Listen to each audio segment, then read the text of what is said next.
कवि मट्टी के बर्तन बनाया करती थी। वो मट्टी के बर्तन बनाकर जंगल में बेचा करती थी। इसलिए जंगल के सभी पक्षी गौरी कवि को कुम्हारन कहा करते थे। बर्तन लो, मट्टी के नए बर्तन लो, मटका लो, हंडिया लो और मट्टी के गुल्लक, मट्टी के बर्तन लो। हरियाली तोती गौरी के पास आती है। गौरी कुम्हारन, रुको, मुझे एक पानी डालने के लिए मटका देती जाओ। गौरी कवि रुकती है। हरियाली, ये लो, ये मटका बहुत अच्छा है। सुबह से डाला हुआ पानी इस मटके में शाम तक ठंडा रहता है। गौरी कवि आगे बढ़ती है। दूर एक डाल पर बैठा हुआ कौवा गौरी कवि को हर रोज वहाँ से गुजरती हुई देखा करता था। बात करूंगा, आज तो मैं इस कवि से जरूर बात करूंगा। वो कौवा उड़ता है और गौरी कवि के पास आ जाता है। कवि, आज मैं अपने मन की बात तुमसे करके ही रहना चाहता हूँ। क्या बात जी, क्या आपको मिट्टी का कोई बर्तन चाहिए? नहीं, मुझे मिट्टी के बर्तन बनाने वाली चाहिए। क्या मतलब? मैं समझी नहीं तुम्हारी बात। मैं कंवारा हूँ और मैं तुमसे शादी करना चाहता हूँ। क्या तुम मुझसे शादी करोगी? क्या तुमने अपने घर वालों से बात की? मैं कुम्हारन हूँ और मैं जानती हूँ मुझे तुम्हारे घर वाले पसंद नहीं करेंगे। मैं बात कर लूंगा। मैं कल ही अपनी माँ को साथ लेकर तुम्हारे घर आऊंगा। रात हो जाती है। माँ, मैं शादी करना चाहता हूँ। मगर किससे? कोई कवि देखी है क्या? हाँ माँ, एक कवि देखी है मैंने। वो बहुत सुंदर कवि है। बड़ी बड़ी आंखें, लंबी सी चोंच। माँ, सच में वो बहुत सुंदर है।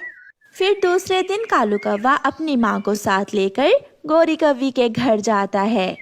ये मिट्टी के बर्तन यहाँ क्या कर रहे हैं? माँ जी, आपको आपके बेटे ने बताया नहीं क्या कि मैं मिट्टी के बर्तन बेचती हूँ? मैं बस बताने ही वाला था। तो क्या तुम कुम्हारन हो? हाँ, मैं कुम्हारन हूँ और मुझे गर्व है कि मैं एक कुम्हारन हूँ। अपना कमाती हूँ और ईमानदारी से मेहनत का कमा कर खाती हूँ। शर्म करो कालू, क्या तुम मेरी नाक कटवाओगे? एक कुम्हारन से शादी करके जंगल में बेइज्जत करना चाहते हो तुम मुझे? माँ, मैं शादी करूँगा तो इसी कवि से, वरना मैं कंवारा मर जाऊंगा। अपने बेटे की जिद के आगे कालू की माँ को हार मानना पड़ती है और वो मान जाती है। मगर तुम शादी के बाद मिट्टी के बर्तन नहीं बनाओगी? माँ, मैं अच्छा भला कमाता हूँ, इसे काम करने की क्या जरूरत है? फिर दोनों की शादी हो जाती है। कालू कौवा गौरी कवि को बिहाकर अपने घर ले जाता है। कुछ दिन आराम से गुजर जाते हैं और फिर एक दिन जब कालू कौवा चील के पास काम पर जाता है तो चील उससे कहती है, देखो कौवे, इन दिनों काम बहुत थोड़ा है, मुझे अब तुम्हारी जरूरत नहीं है। जब काम होगा तो मैं तुम्हें बता दूंगी। मगर मालकिन, मेरे पास और काम भी नहीं है, घर का गुजारा कैसे होगा? सॉरी कौवे, मैं कुछ नहीं कर सकती।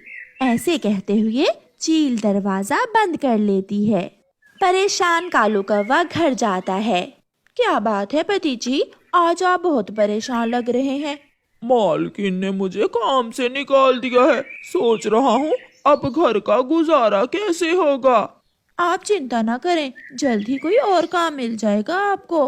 फिर कालू कौवा कई दिन धक्के खाता रहा मगर उसे और कोई काम ना मिला। घर में जो राशन था वो भी खत्म हो गया।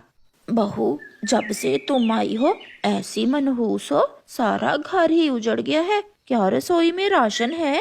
सासू माँ, राशन तो कल ही खत्म हो गया था। कालू गया हुआ है काम ढूंढने, वो ले आएगा आज राशन। कालू कौवा भी घर आ जाता है। आज फिर कोई काम नहीं मिला। मैंने सारा जंगल घूमा, तोते के पास गया, कबूतर के पास गया, मगर मुझे कोई भी काम नहीं मिला। 2 दिन तक वो कौवों का परिवार भूखा ही रहता है। फिर एक दिन कालू कौवा काम ढूंढने दूसरे जंगल जा रहा था कि वो एक तेज रफ्तार हवाई मोटर से टकरा जाता है। वो गिर जाता है, उसका पंख टूट जाता है। गौरी के दरवाजे पर दस्तक होती है। गौरी गौरी तेरे पति का एक्सीडेंट हो गया है, वो बरगद के पेड़ के पास गिरा पड़ा है।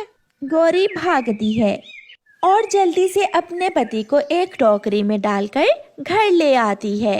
हाय मैं मर गई, ये कैसी मुसीबत आ गई है। मेरे पास तो अपने बेटे के इलाज के लिए पैसे भी नहीं हैं। सासू माँ, मैं अभी बुलबुल को बुला कर लाती हूँ। गौरी कव्वी बुलबुल को लेने जाती है।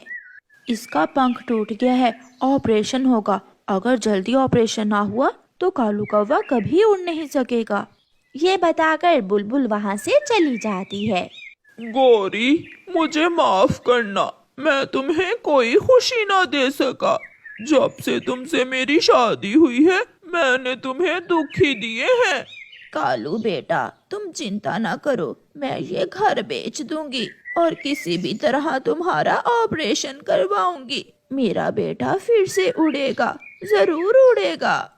कालू कौवे की माँ अपने भाई के पास जाती है।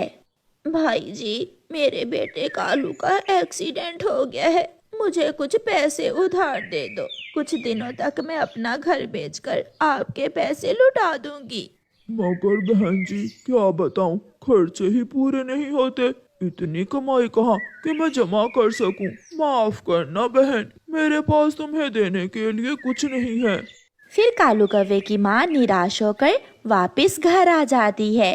रात को चिड़िया उनके घर आती है। कालू बहुत दुख हुआ, तुम्हारे पंख की हड्डी टूट गई। गौरी ऑपरेशन कब करवा रही हो कालू का? चिड़िया, घर में तो खाने को एक दाना तक नहीं है, मैं कैसे ऑपरेशन करवाऊंगी अपने पति का। मैंने सभी से पूछा मगर किसी ने मुझे उधार पैसे नहीं दिए।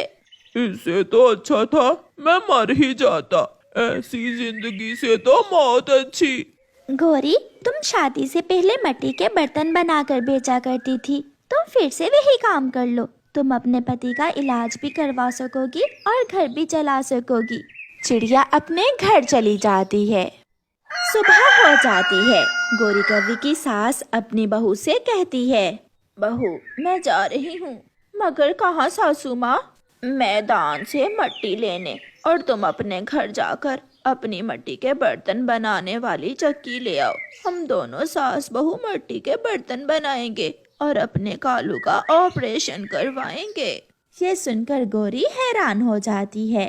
मगर माँ, आपको भी पक्षी कुम्हारन कहेंगे। कोई जो कहता है कहे। बेटी, अब मुझे एहसास हो गया है, काम करने में कोई शर्म नहीं। पेट भरने के लिए कोई भी काम छोटा या बड़ा नहीं होता।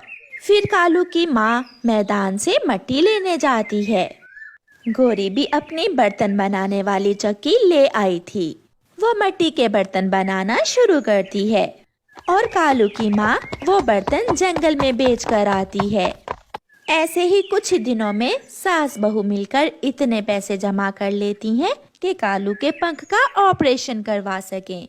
बहू, मुझे गर्व है अपनी कुम्हारन बहू पर, और मुझे कोई शर्म नहीं कि मुझे कोई कुम्हारन कहे।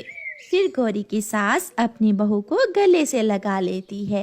प्यारे दोस्तों, इस कहानी को लाइक, अपने दोस्तों के साथ शेयर और चैनल को सब्सक्राइब करना बिल्कुल मत भूलना। आपका धन्यवाद। जूजू, ऐसी शरारतें ना करो, मम्मा आने वाली होंगी, मम्मा डांटेंगी। मेरे पास आकर घोंसले में बैठ जाओ। भाई, मेरा मन करता है कि मैं जल्दी बड़ा हो जाऊं और मम्मा के सारे काम मैं कर लिया करूं। सच जूजू, मुझे भी उसी दिन का इंतजार है जब हम बड़े हो जाएंगे और हम मम्मा को सुख देंगे। वो दोनों भाई बैठे ऐसे बातें कर रहे थे कि उनकी मम्मा भी भोजन लेकर आ जाती है। मम्मा, आज तो आप बहुत जल्दी आ गयी। हाँ मेरे बच्चों, क्योंकि आज मुझे दूसरे जंगल जाना है, इसीलिए मैं घर जल्द लौट आई हूँ। मम्मा, दूसरे जंगल क्या करने जाना है? लकड़ियाँ लेने बेटा, हमारा घर बहुत कमजोर है, हमें अपने घर की मरम्मत के लिए लकड़ियों की जरूरत है और लकड़ियाँ दूसरे जंगल से मिलेंगी। मम्मा, मैं भी आपके साथ जाऊंगा। मैं भी। आप दोनों घर में ही रहो तो अच्छा है। बेटा सफर ज्यादा है, आप कैसे इतना उड़ोगे? फिर वो दोनों एक साथ बोलते हैं, मम्मा हम उड़ लेंगे। मम्मा हम उड़ लेंगे। ऐसे मम्मा चिड़िया अपने दोनों बेटों को साथ लेकर दूसरे जंगल लकड़ियाँ लेने चली जाती।